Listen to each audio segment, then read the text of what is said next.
अस्सलाम वालेकुम वरहमतुल्लाहि वबरकातहू। तो मेरे दोस्तों, बुज़ुर्गों, साथियों, आज 73 फ़िरक़ों पे बात चलेगी। हाँ, 73 फ़िरक़े।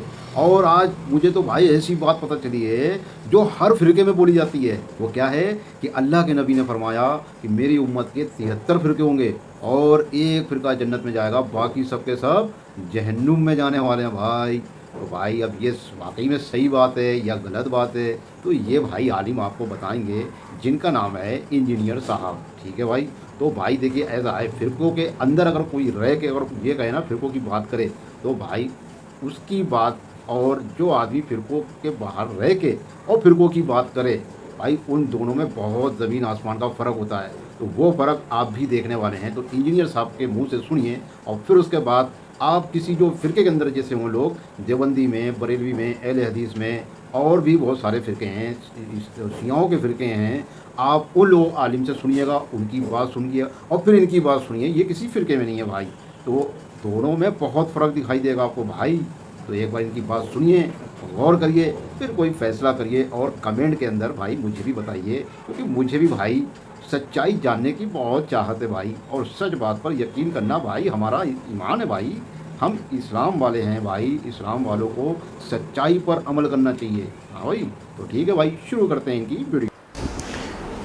हदीस से सही के मुताबिक 73 फ़िरक़ों में से एक फ़िरक़ा या नाजी फ़िरक़ा है। और आपका मौक़िफ़ सुन के ये लगता है कि जी सारे ठीक हैं, या कम से कम ये है कि सारे जनती हो भी सकते हैं, और आपका अपना फ़िरक़ा ही कोई नहीं। सुभान अल्लाह। मुझे बड़ी खुशी हुई है शाह जी के कमेंट्स पे कि इन्होंने कहा आपके मौक़िफ़ से लगता है सारे ही ठीक हैं, और अपने आप ठंड पै गई है मनु। अगर आप ये कहते ना कि आपके मौक़िफ़ से लगता है कि सारे ही गलत हैं और आप ठीक है, तो मनु वट चढ़ जाना सीधे। शुक्र है सवाल सही कीता है तुसी, वाकई कि मेरा कहीं मौक़िफ़ नहीं कि सारे ही गलत हैं 100%। मैं सारों को ही गलत भी मानता हूं, सारों को सही भी मानता हूं किसी ना किसी मामले में। इसको समझे, हम हजरत ईसा को मानते भी हैं और नहीं भी मानते। क्या मानते हैं? अल्लाह का पैगंबर वजीहन फिद दुनिया वल आखिरा। और क्या नहीं मानते? अल्लाह का बेटा नहीं मानते। हम सुन्नियों को ठीक मानते भी हैं, नहीं भी मानते। किस मामले में सही मानते हैं? जिन मामलात में वो सही है, जिनमें गलत है गलत है। इस तरीके से अहले तशय्युअ का भी मामला है। और जिस मामले, तो ये मैं अल्हम्दुलिल्लाह, ये आपने बड़ी अच्छी बात की है। और हम तो सिर्फ ये करते हैं ना मेरे भाई, ये लोग क्या करते हैं? हम तो सिर्फ गलतियां पॉइंट आउट करते हैं ना। ये लोग क्या करते हैं? ये लोग कुफर से बाहर निकालते, कम से कम कुफर में दाखिल करते हैं, इस्लाम से बाहर निकालते हैं कि नहीं? उनका मौक़िफ़ तो वाज़ेह है, वो कहते हैं जी हम फ़िरक़ा नाजिया, बाकी सब जन्नत में। बस ठीक है। फिर हमसे ये क्यों डिमांड करते हैं कि हम इनको बताएंगे फ़िरक़ा नाजिया कौन सा है, जब ये खुद सारे एक दूसरे अपने आप को नाजिया कह रहे हैं?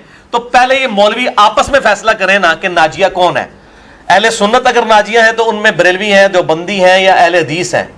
और उनके भी आगे ऑफ शूट्स हनफी, शाफी, मालकी, हम्बली, बहुत बड़े इख्तलाफात हैं। वैसे तो कहते हैं फ़रोई है। ये फ़रोई इख्तलाफ है कि जो फातिहा नहीं पढ़ता उसकी नमाज नहीं है, और दूसरा कहता है जो फातिहा पढ़े उसके मुंह में अंगारा रख दो।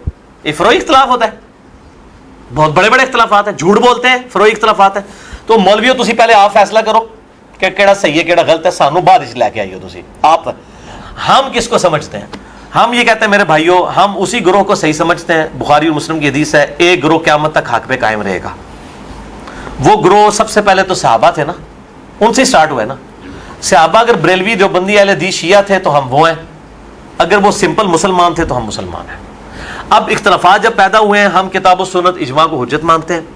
अगर आप एक मेन स्ट्रीम की बात करें तो मैं यानी अहले सुन्नत की जो फिक्र और मनहज है ना जी, उसको सही समझता हूँ। इधर मन थोड़ा सा एक्सप्लेन कर दें। बार बार ये बात करते हैं ना, आवाम को इसकी समझ ही नहीं आएगी कि अहले सुन्नत भी है लेकिन अहले सुन्नत फ़िरक़े से ताल्लुक नहीं। ये वही है ना, उठो मत बैठो, ये थोड़ा सा वाज़ेह कर दें। वाज़ेह किस तरह करूँ मैं? अहले सुन्नत का मैं शेख ज़ुबैर साहब से जब कहता होता था ना, अहले हदीस किधर है, जिन अहले हदीसों की आप बात करते हो, कहते हैं भाई हज़रों में, अटक में है, आ जाए आप मेरे पास, हम में वो अहले हदीस, बाकियों की कोई जिम्मेदारी नहीं। तो मैं भी ये कहता हूँ, मनहज की बात यह है कि किताब और सुन्नत को हुज्जत मानना और इजमा को हुज्जत मानना, ये है मनहज। अब ये बुखारी मुस्लिम से हदीस आई हैं रफुल यदैन वाली, उनको मान लेना, और बनु मैया की बदमाशी के खिलाफ हदीस है, उनका इनकार करना शुरू कर देना, उनके साथ खींचातानी शुरू कर देना, फिर मनहज तो ना हुआ। हदीस को तो नहीं मान रहे। इमाम मुस्लिम के मनहज से तो हट गए ना। ये सलफ का फार्म भी मैंने बता दिया है तमहीद के अंदर, उस फार्म से तो ये हट गए ना। फिर तो हम ये समझते हैं कि अहले सुन्नत हों, अहले तशय्युअ हों, बरेलवी, देवबंदी, अहले हदीस, कोई भी हों, इनके अंदर जहाँ जहाँ पे अच्छे लोग मौजूद हैं जो हक बात को कबूल करते हैं, اب وہ اس فرقہ ناجیہ میں شامل ہیں. باقی یہ ہے کہ آپ کسی کو سرٹیفکیٹ دینا، وہ اس طریقے سے سرٹیفکیٹ تو میرے بھائی میرے پاس نہیں دیا نہیں جا ہے. اور باقی جو روایت ہے ترمذی والی، وہ تو روایت ضعیف ہے. کون سی؟ 73 فرقوں والی صحیح حدیث ابو داؤد میں. اس میں صرف اتنے الفاظ ہیں کہ ایک گروہ حق پہ ہوگا اور 72 دوزخ میں ہے، اور کہا گیا وہ ہے الجماعہ. یہ نہیں بتاتے، وہ نہیں ہے کہ اہل حدیث یا وہ بریلوی، اس میں الجماعہ. ان سے پوچھیں الجماعہ کیا ہے، سوال ہے نا. اس گروہ کا نام آیا ہوا ہے الجماعہ، اپنا نام کیوں نہیں رکھتے یہ لوگ؟ والی روایت جو ہے نا کہ جی مان علیہ وصحابی، اس کو البانی صاحب اور شیخ زبیر علی زئی صاحب، البانی صاحب اس کو حسن لغاری کہتے ہیں، شیخ زبیر صاحب تو کہتے ہیں جعلی، اور اسی کو تختہ مشق بنایا غامدی صاحب نے کہ جعلی روایت ہے. اور غالباً آپ کے مولانا اسحاق صاحب بھی، آپ کے میں سے کہہ رہا ہوں، آپ کے ان کے کلوز تعلقات تھے، مولانا اسحاق صاحب بھی اس کو جعلی، وہ روایت واقعی جعلی ہے. ابو داؤد والی روایت صحیح ہے، وہ شواہد کی بنیاد پہ کہا جاتا ہے. تو یہ ذرا مجھے بتائیے نا آپ کہ الجماعہ کون ہے؟ الجماعہ کہ امت کی مین سٹریم، امت کی مین سٹریم کون سی ہے؟ جو 5 نمازوں کو مانتی ہے، جمع کرنا ہے وہ تو جواز دونوں طرف موجود ہے. ٹھیک ہے. اچھا، خانہ کعبے کی طرف منہ کر کے نماز پڑھتی ہے، نبی صلی اللہ علیہ وسلم کو آخری نبی مانتی ہے، ذبیحہ کرتے وقت اللہ کا نام لیتی ہے. جو موٹی موٹی چیزیں ہیں، باقی تو ہر معاملے میں اختلافات تو موجود ہیں، صحابہ کے اندر موجود ہے، بعد میں بھی چل سکتے ہیں. ٹھیک ہے. تو ہم یہ سمجھتے ہیں کہ ایسے لوگ بریلوی، دیوبندی، اہل حدیث، شیعہ، حنفی، شافعی، مالکی، حنبلی، سب کے اندر موجود ہے جو اس الجماعہ میں داخل ہیں. آپ مجھے بتائیں آپ کا کتنے شیعہ کے ساتھ بھی رابطہ ہے؟ کتنے اثنا عشری علماء لیول کے لوگ بھی ہیں جو سب و شتم کو حرام سمجھتے ہیں؟ بالکل ہے نا. جی. تو ایک تلوار سے سب کو اکارت کر دینا، یہ اسی طریقے سے ہے کہ میں اہل حدیثوں کے بڑے بڑے مولویوں کی ناسبیت پکڑوں اور میں اس سے سارے اہل حدیثوں کو ناسبی ڈکلیئر کر دوں. ناسبی ہونا بھی اتنی بڑی گالی ہے جتنی رافضی ہونا ہے نا. کیونکہ دونوں فرقوں کو دوزخ میں کہا گیا نا، کہ خالی رافضیوں کے اوپر بات کرتے ہیں نا، اور ناسبی ہیں. بھائی سیدنا علی کی تعریف سن کے اگر منہ چڑھنا شروع ہو جائے تو ناسبیت کی علامت ہے، اور کیا ہوئے گا؟ شیعوں والی باتیں شروع کر دی ہیں، حضرت علی کے فضائل بیان کرنا شروع کر دیں. اچھا، وہ اگلا دن بندہ کہتا ہے میں نے کسی کو حدیث بھیجی صحیح مسلم کی 240 نمبر، علی سے محبت نہیں رکھے گا مگر مومن، علی سے بغض نہیں رکھے گا مگر منافق. اس نے آگے سے جوابی ٹیکسٹ کیا کہ یہ کوئی حضرت علی کی خصوصیت نہیں، یہ سارے صحابہ کے بارے میں. وہ انصار کے بارے میں کہتے ہیں، انصار کے بارے میں نہیں، وہ انصار کے بارے میں تو ہے نا.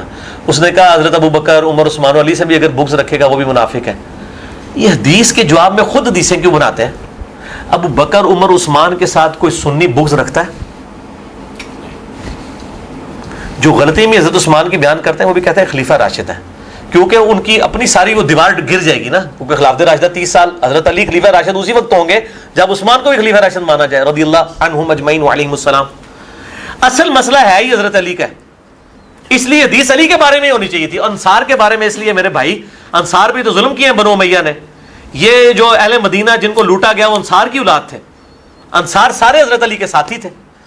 2 ہی لوگ تھے، حضرت علی اور انصار، جن کے بارے میں تھا ان سے مومن محبت رکھے گا اور بغض رکھے گا مگر منافق. دونوں کے ساتھ ان لوگوں نے کیا کیا؟ بنو امیہ نے. ٹھیک ہے نا. ان کو خطرہ تو صحیح تھا نا، اور ہو بھی گیا بعد میں. ٹھیک ہے نا. تو بس میں یہ بار بار کہتا ہوں کہ یار ابو بکر، عمر، عثمان والا رولہ ہی کوئی نہیں تھا، یہ معاملات بعد کے تھے جس کی وجہ سے سارے معاملات خراب ہوئے ہیں. ان کیوں تو اس معاملے میں گھسیٹنا ہی غلطی ہے. حضرت علی ان کے ساتھی تھے. تو دیکھا بھائی لوگ آپ نے کہ بھائی ان نے کس طریقے سے سمجھایا بھائی. اچھا، میں آج تک تو بھائی میں سمجھتا نہیں تھا کہ بھائی ہمارے جیسا اور بھی کوئی ہوگا. بھائی میں تو سمجھتا تھا میں ہی ایک ایسا ہوں جو بھائی ساری جماعتوں سے الگ ہوں. لیکن بھائی مجھے اب پتہ چلا کہ بھائی یہ ہمارے جو انجینئر صاحب ہیں یہ بھی بھائی سارے فرقوں سے الگ ہیں. لیکن ماشاء اللہ ان کی جانکاری تو ماشاء اللہ